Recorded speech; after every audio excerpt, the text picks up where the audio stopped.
Queridos irmãos e irmãs, nós estamos talvez com uma certa confusão na nossa cabeça, porque nas leituras do dia de semana, nós começaríamos ontem o capítulo 13 de São Mateus, que é o terceiro grande sermão do Evangelho, do seu Evangelho, o Sermão das Parábolas, onde Mateus reúne 7 parábolas. Mas ontem nós celebramos Santa Maria Madalena, então não começamos o capítulo 13. No entanto, hoje nós prosseguimos no capítulo 13. E assim, nós fazemos uma certa confusão, por quê? Porque no ciclo dos domingos, que é separado, é diferente do ciclo dos dias de semana, nós já vamos no próximo domingo terminar o capítulo 13. Então nós estamos aqui numa convergência, numa esquina, onde se cruzam o ciclo dominical e o ciclo semanal, no mesmo capítulo do Evangelho. No ciclo semanal nós estamos começando o capítulo 13. No ciclo dominical nós já vamos terminar o capítulo 13. Esse capítulo 13, ele inteirinho, é o terceiro grande sermão, o Sermão das Parábolas. O sermão onde Mateus reúne as 7 parábolas do reino. Nós ouvimos uma domingo antepassado, ouvimos 3 domingo passado e vamos ouvir mais 3 no próximo domingo. Mas o que é que nos importa hoje? Nos importa hoje esta pergunta: por que é que Jesus fala em parábolas? E Jesus dá uma resposta que por vezes nos parece mais complicada do que as próprias parábolas. Jesus diz: eu falo em parábolas porque a vocês que me escutam, a vocês, meus discípulos, foi dado o conhecimento do reino. Aos outros, ouvindo eles não ouvem, vendo não veem, e o seu coração não compreende. O que é que Jesus está dizendo? O que é que Jesus quer dizer com isso? Jesus está apresentando aqui uma qualidade das parábolas. O que é que são parábolas? Parábolas não são historietas, historinhas para boi dormir, como a gente diz. Não, pelo contrário. As parábolas são historinhas para boi acordar. São historinhas para a gente despertar. E a capacidade das parábolas, a qualidade das parábolas é precisamente esta. Só as entende quem se compromete com elas. A parábola ela tem uma força interpelativa. Quando você ouve uma parábola, você fica pensando nela e quase que sem perceber, você já está pensando em si mesmo e se confrontando com a parábola. Se você aceita esse mecanismo da parábola de confrontar a sua vida, a parábola se revela a você. Se você topa esse confronto da própria vida com a palavra, a parábola se dá a você. Mas se você se fecha a esse confronto, se você diz, não, eu não vou continuar pensando nisso, esse negócio está me incomodando, eu não quero saber desse negócio, você nunca vai entender a parábola. Vai ouvi-la 1000 vezes, mas não vai ouvir o que Jesus quis dizer com ela. Vai lê-la 1000 vezes, mas nunca vai ler o espírito que está entre as linhas. Vai achar, vai pensar que você entendeu, vai saber a parábola de cor, mas nunca vai chegar ao seu coração a mensagem que Jesus escondeu nas entrelinhas da parábola.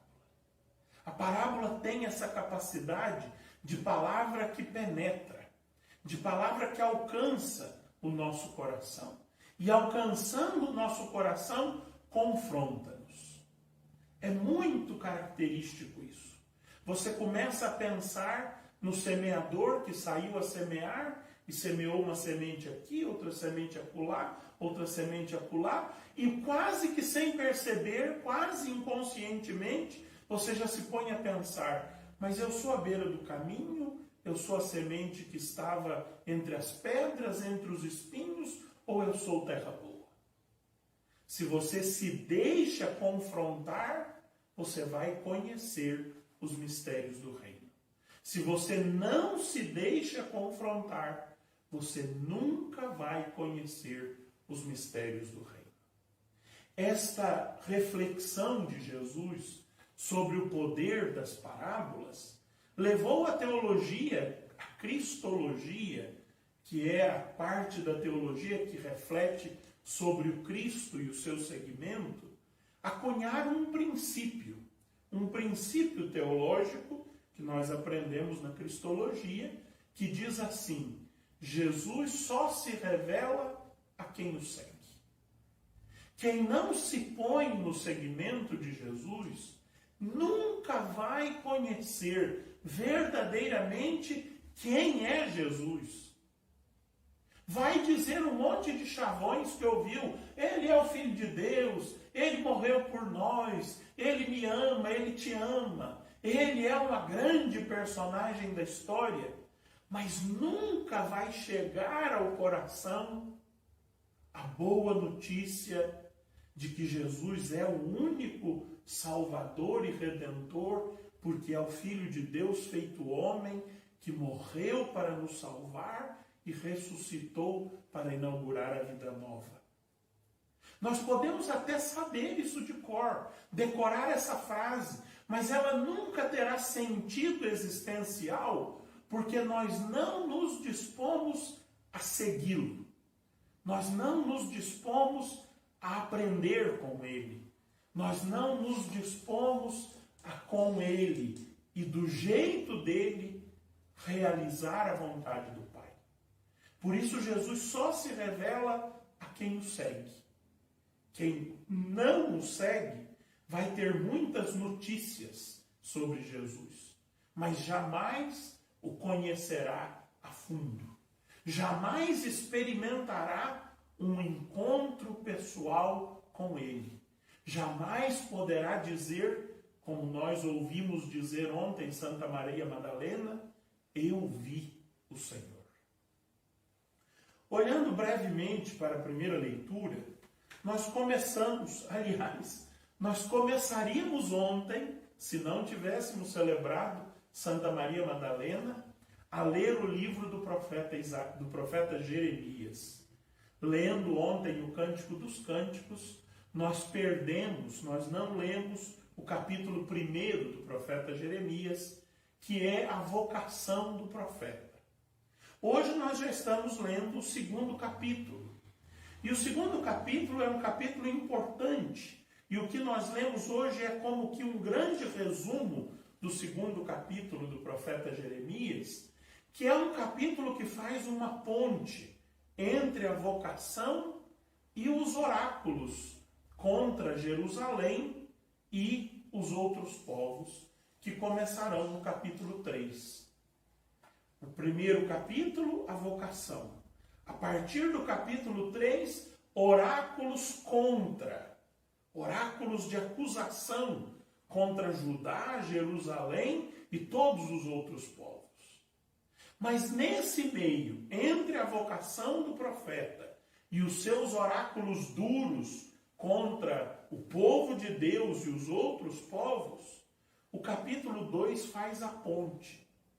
E qual é a ponte que liga a vocação de Jeremias aos seus oráculos?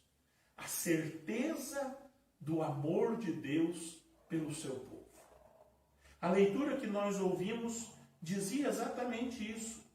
Deus dizia pela boca do profeta, olha que coisa bonita: lembro-me de ti, da afeição da jovem, do amor da noiva, de quando me seguias no deserto, numa terra inculta.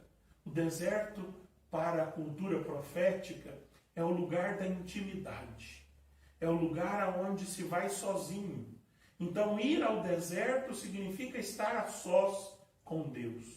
Ninguém vai fazer passeio em grupo no deserto. Por isso, no deserto se vai só. E estando só se encontra Deus. E Deus se lembra do seu povo que andava no deserto à procura da sua companhia. Israel, consagrado ao Senhor, era como as primícias da sua colheita. Israel era o fruto mais bonito, o fruto mais viçoso, o primeiro fruto da colheita.